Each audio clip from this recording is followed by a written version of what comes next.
हिंदुस्तान के नौजवान की आवाज वाल्मीकि समाज से लेके ब्राह्मण समाज तक 36 कौम के नौजवान और बुजुर्गों की दिलों की धड़कन, गंगानगर से हनुमानगढ़ से लेके डूंगरपुर बांसवाड़ा तक, जैसलमेर बाड़मेर से धौलपुर भरतपुर तक 200 विधानसभाओं में जिस व्यक्ति की आवाज गूंजती हो, जिसके नाम से नौजवान में क्रांति आ जाती हो, युवा दलों की धड़कन सचिन पायलट साहब, आपका हमारी शेखाजी की धरती पर, वीरों की धरती पर,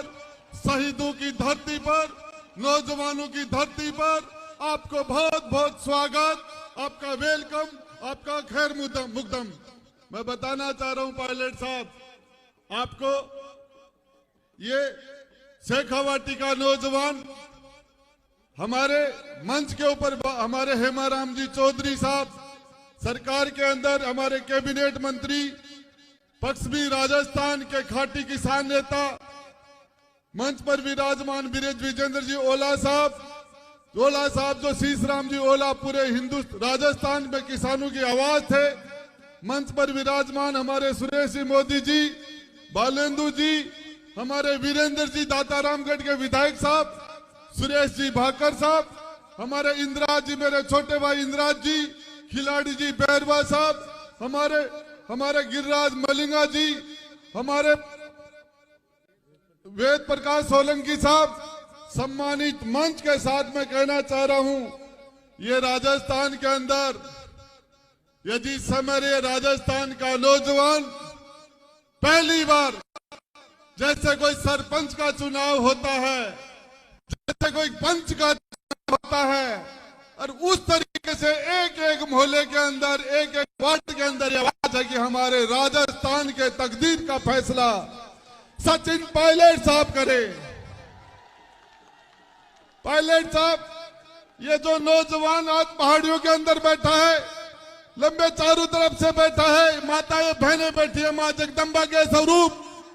आप देखना, माता बहनें आपका स्वागत कर रही हैं। और मैं ये कहना चाह रहा हूं, ये फैसला हकीकत में है, जब भी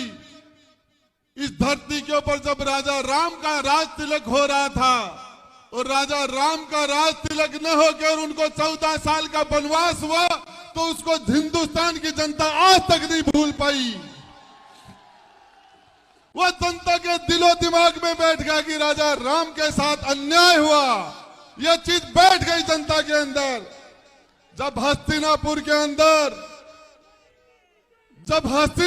अंदर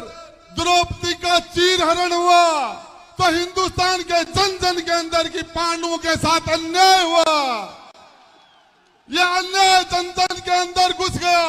और मैं बताना चाह रहा हूं, इस राजस्थान की धरती पर मेरे नौजवान भाइयों, 100 में से यदि कोई 21 नंबर लाए तो फेल है या पास, और 200 में 21 लाए तो वो क्या है,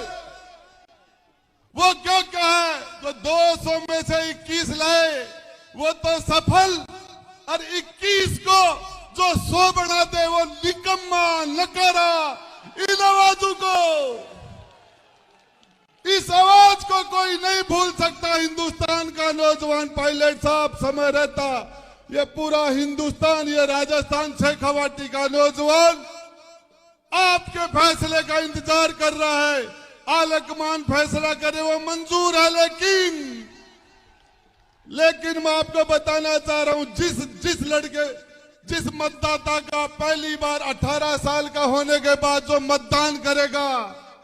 जिसका वोटर लिस्ट में नाम नहीं है, वो भी कह रहा कि पायलट साहब मुख्यमंत्री कब बन रहे हैं। यह चीज ये माता और बहनें भी इंतजार कर रही हैं, इनको किसी चीज से मतलब नहीं। मैं बता रहा हूं आपको, जब सत्ता के गलियारों में किसी के साथ अन्याय होता है, तो ये जनमानस क्रांति के रूप में आके बैठता है। और एक ही चीज बताना चाह रहा हूं आपको, सच बात है कि ये सामने से जो ये हमारा सड़क है, उधर इस सड़क के ऊपर 10,000 नौजवान बैठे हैं। मैंने कहा यार आप चल के सामने बैठ जाओ, बोले सामने बैठने से पायलट साहब अच्छी तरीके से नजर नहीं आते, इसलिए मैंने मेरी बात आज तक इन्होंने नहीं टाली, मेरी बात को कभी भी डिनाई नहीं किया। लेकिन पहली बार मैंने कहा बोले साहब, गुड्डा साहब, पायलट साहब यहां से अच्छी तरह नजर आ रहे हैं, इसलिए हम तो यहीं बैठेंगे, हमारे वहां से पायलट साहब दिखते नहीं है। ये तो मैं आपको बताना चाह रहा हूं शेखावाटी के नौजवानों, केंद्र की सरकार ने अग्निपथ के अग्निवीर के रूप में इस नौजवान के साथ तो अन्याय हुआ, नौजवान बेरोजगारों के साथ अन्याय हो रहा है। पेपर जब आउट होते हैं तो नौजवान निराश हो जाता है और एक ही उम्मीद करके साथ की हमारे 70% नौजवानों की आवाज कोई व्यक्ति बनेगा, सचिन पायलट साहब आएंगे तो उस टाइम हमारे साथ न्याय होगा।